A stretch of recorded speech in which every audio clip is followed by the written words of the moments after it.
Mga kaibigan, ito po yung ating update tungkol sa mga pugo. Actually, hindi na update ito. Marami na tayong na-discuss tungkol sa mga pugo. Ngayon po, itong si Lieutenant Jessa Mendoza ng Philippine Navy, ito po ay miyembro ng PMA Class of 2014. Siya po ay humarap sa pagdinig ng Senado upang ipaalam na siya ay naging biktima rin ng identity theft. Nalaman po niya ni Lieutenant Jessa Mendoza, nalaman niya na naging biktima siya ng identity theft nung pinadalhan siya ng BIR ng sulat tungkol sa tax deficiency ng Shin Huan Hao Online Game Technology Incorporated.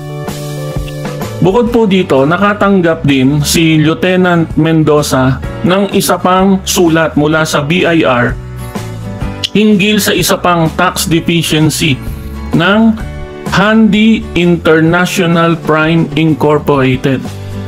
At ayon po dito sa sulat ng BIR, siya daw po, itong si Lieutenant Mendoza, ay treasurer ng nasabing korporasyon.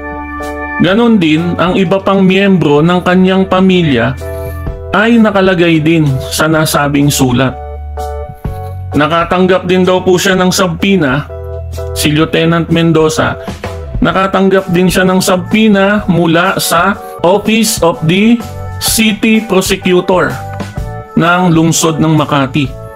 At pinagsusumite siya ng counter affidavit dahil di umano sa kanyang paglabag sa Republic Act 11199 na mas kilala sa tawag na Social Security Act of 2018. Ngayon po, dahil sa nasabing kaso, inisyuhan ng warrant of arrest si Navy Lieutenant Jessa Mendoza dahil di umano sa paglabag niya sa SSS Act of 2018.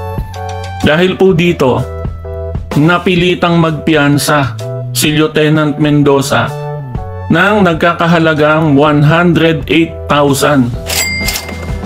Ngayon po, dito naman sa Securities and Exchange Commission, nakalista rin ang pangalan ni Lieutenant Jessa Mendoza bilang incorporator o direktor ng 193 173 na Pogo Company.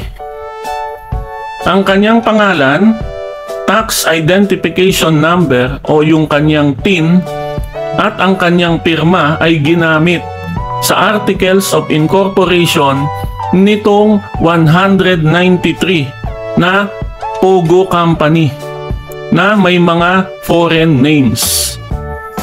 Narito po yung video ng testimonya ni Lieutenant Jessa Mendoza sa Senado. Balikan po natin sandali. Operator, that I do not know any of the individuals with foreign sounding names listed as incorporators or directors of the said corporations. I assert that I have no involvement in any business venture and that the only source of fund or income is my job as a devoted member of the Armed Forces of the Philippines, which I have committed 13 years of my life in serving my country with courage, integrity, and loyalty. Pasensya na po, Your Honor. It's alright. As I take the necessary actions to extricate myself from this situation. Okay lang po. I confess that I am apprehensive about... Sorry po, hindi ko pa sinasabi. I must confess that I am apprehensive about the number of issues. I am of course concerned that the possible criminal record that my situation will expose me to might hinder my pursuit to serve the nation and negatively affect my career progression. Sorry po talaga. I have just completed my law studies po. Next week po yung graduation ko. I fear that my many years of hard work of studying law and my dreams of becoming a lawyer will never come to fruition. But above all, I am afraid for my family. I am afraid that they too will be affected while I am not afraid of myself. I am afraid that my lives may be endangered. I have already spent a part of my military career patrolling our Western Seas, specifically the West Philippine Sea, contributing in my own small way to the greater effort to safeguard our territorial integrity against foreign intrusion. It is tragic that after returning to the supposed safety of our shores, I now find my very person invaded by natural and juridical personalities with foreign-sounding names. But the greater tragedy is the real possibility that I will be prosecuted and tried by the instrumentalities of the very own institution that I have sworn to defend and protect at the cost of my own life. May the situation that I myself in today serve as a cautionary tale for all, demonstrating that if it can happen to an ordinary person like me, it could also happen to anybody. I can only hope in fervent prayer that my testimony today before this honorable committee will help in ensuring the sorry state of affairs that I now find myself in will not happen to anyone else. That would be all. Thank you, ma'am. Sorry po. Wala pong dapat i-sorry. No apologies necessary at all, Lieutenant Jessa. And thank you very much po for coming forward to help the committee.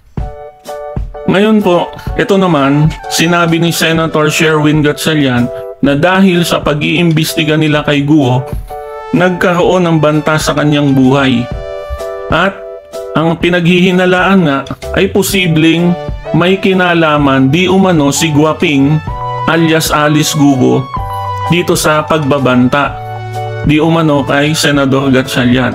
At itinanggi naman ito ni Guaping alias Alice Guo. Itinanggi niya na may kinalaman siya sa pagbabanta sa buhay ni Senador Sherwin Gatchalian.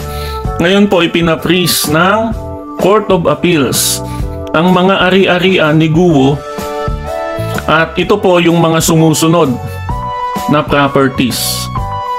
Isang helicopter, 12 sasakyan, 12 real properties, at 36 na bank accounts. Hiwalay pa po dyan ang 21 na frozen bank accounts ng pamilya ni Guo, na ito po ay binubuo ng kanilang mga negosyo na QJJ Farm at QJJ Embroideries. Ngayon, dito sa maraming bank accounts na nabanggit, simula pa noong 2019 ay bilyong piso. Bilyon po, bilyong piso di umano ang pumapasok sa mga bank accounts na ito, na ang karamihan ay galing sa komunistang bansang Incheck at hinihilalang ginagamit ang mga pera sa money laundering operations. Ang tanong, posible kaya na meron pong mga kasabwat sa bangko itong si Guaping, kaya hindi na i-report sa AMLAC itong bilyong piso na mga transaksyon mula pa noong 2019. Dahil po kasi sa anti-money laundering law, obligado po ang mga bangko na i-report sa AMLAC kapag mayroong mga transaksyon na mahigit sa kalahating milyong piso. Kapag po pumasok na sa 500,000 at pataas ang bank transaction, kailangan pong i-report ng bangko sa Anti-Money Laundering Council. At isa pa po, kung hindi maipaliwanag yung transaksyon, yung kahinahinala ang pinagmulan ng nasabing pera, kailangan din pong i-report sa AMLAC. Ngayon, kung sakali pong mapatunayan na pekeng Pilipino nga itong si Guaping alias Alice Guo, ano ang mangyayari ngayon dito sa kanyang mga ari-arian na naka-freeze order?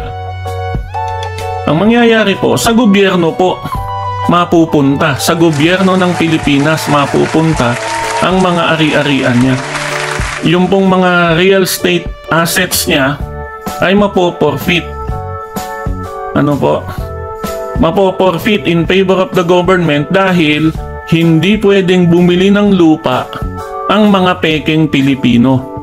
Ang mga Pilipino lang po, yung mga totoong Pilipino lang ang pwedeng bumili ng mga lupa sa Pilipinas. Ngayon, naglabas po ng arrest order ang Senado dito kay Guo dahil sa hindi niya pagdalo sa mga sumunod na Senate hearing na may kinalaman sa kanyang kaugnayan sa mga sa illegal na pogo sa Bamban, Tarlac. Pinuntahan po ng Senate Sergeant at Arms ang mga address ni Guaping alias Alice Guo, subalit wala po siya sa kanyang mga bahay sa Tarlac, sa Valenzuela City, sa Quezon City at sa Bulacan. May mga naghihinala na mayroon daw pong tumutulong di umano dito kay Guo upang makapagtago. Tanging yung kanyang accountant po na si Nancy Gamo, yun lamang po ang naaresto ng Senado. Ngayon sa kanya pong FB post, sinabi ni Guaping alias Alice Guo na kaya daw hindi siya nakadalo sa mga pagdinig, sa mga sumunod na pagdinig ng Senado ay dahil daw sa kanyang severe exhaustion at trauma. Ang kanya raw priority ngayon ay ang kanyang kalusugan at peace of mind. Sinabi pa ni Guo sa kanyang post na tila raw fixated sa kanya sina Senator Risa Hontiveros at Senator Sherwin Gatchalian. At ang dapat daw hinaharap ng mga senador ay ang mga mas malalaking problema ng bansa. Narito po ang sagot ni Senator Risa Hontiveros at ni Senator Sherwin Gatchalian. Mayor Alice Guo o Guo Huaping, mas marami pa kayong post sa Facebook kaysa pag-attend sa Senate hearing. Attendance before the Senate hearings is adherence to the rule of law. Huwag kayong mag-alala, hindi kami fixated sa'yo. Allergic lang kami sa mga sinungaling. Sinungaling ka tungkol sa koneksyon mo sa Pogo. Nagsinungaling ka tungkol sa pagkatao mo. At kada login mo sa Facebook, may bago ka na namang iniimbento. Paano ka magkakaroon ng peace of mind kung palagi ka na lang iiwas sa mga tanong? Huaping, kung nakakapag-Facebook ka, siguro naman kaya mo nang humarap sa Senado. Ginamit mo ba ang Facebook para sa pagpapakalat ng fake news na Pilipino kayo? Hindi ka Pilipino, nakaka-insulto sa mamamayan na ginamit mo ang nasyonalidad namin para magpayaman, manloko, at magpasok ng mga pogo na puro krimen ang dala sa bansa. Ginawa niya itong kasinungalingan, ginawa niya itong pagpepeke ng kanyang identity, tumakbo siya sa public office knowing na hindi siya Pilipino. So dapat handa siya sa ganitong backlash. Kaugnay niyan, sinabi naman ni Senate President Chis Escudero na walang karapatan itong si Alice Guo na diktahan ang mga senador. Wala sa lugar pagsabihan sino mang miyembro ng Senado kung ano ang prioridad sa isip nila at ano ang dapat nilang hindi maging prioridad. May prinsipyo sa batas na flight is evidence of guilt. Ang kawalan ng kagustuhang sumuko at voluntaryong magpakita at sumagot sa mga simpleng katanungan, bagaman hindi sa pinapwersang umamin, ay pagpapakita na marahil ay may tinatago siya. Sa isang sulat na ipinadala sa tanggapan ni Senate President Chis Escudero, humingi ng paumanhin o nagsorry si Alice Guo sa kanyang mga nasabi sa kanyang Facebook post. Yan, sabi ko na nga ba eh. Kaka-Facebook mo yan eh. Ngayon po, hindi tinanggap ni Senator Escudero ang sorry ni Alice Guo at sa halip ay sinabihan ito na dapat siyang humarap sa pagdinig ng Senado. Sa Senate hearing nitong July 29, 2024, kinumpirma ni Nancy Gamo ito po yung dating accountant ni Alice Guo, kinumpirma ni Nancy Gamon ang koneksyon ni Alice Guo sa dalawang Pogo company. Sinabi ni Gamo na siya mismo ang nag-asikaso sa Articles of Incorporation, sa mga dokumento ng mga kumpanya ng pamilya ni Guo at ng dalawang Pogo companies. Wala pa rin si Guaping alias Alice Guo sa Senate hearing, pero kinumpirma naman ng Bureau of Immigration na nasa Pilipinas pa rin ito at hindi pa rin daw nakakalabas ng bansa.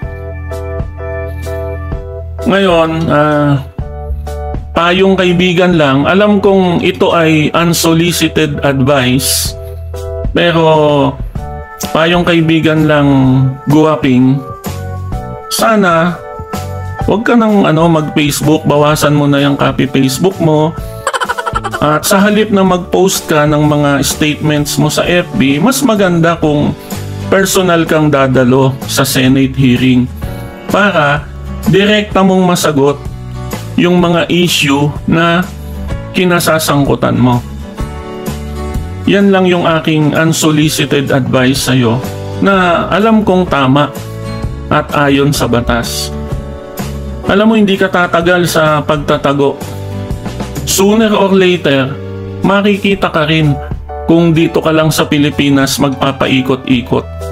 Dahil maliit lang naman itong bansa namin. Maliban kung nakatakas ka na pabalik sa bansa mo.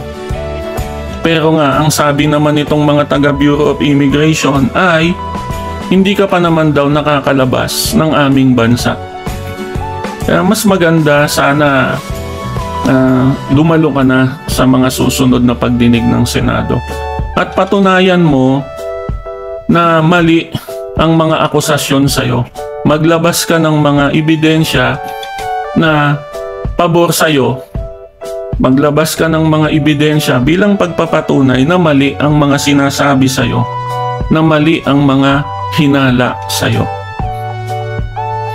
Mga kaibigan, muli ay napatunayan na naman po natin na totoo ang kasabihan ng ating mga ninuno. Ang sabi po nila ng mga matatanda noong araw, ang taong walang kasalanan ay walang kinatatakutan. At ang taong walang itinatago ay hindi nagtatago. Hanggang dito lang po muna. Maraming salamat po. Kita-kita po ulit tayo sa susunod. Salamat po.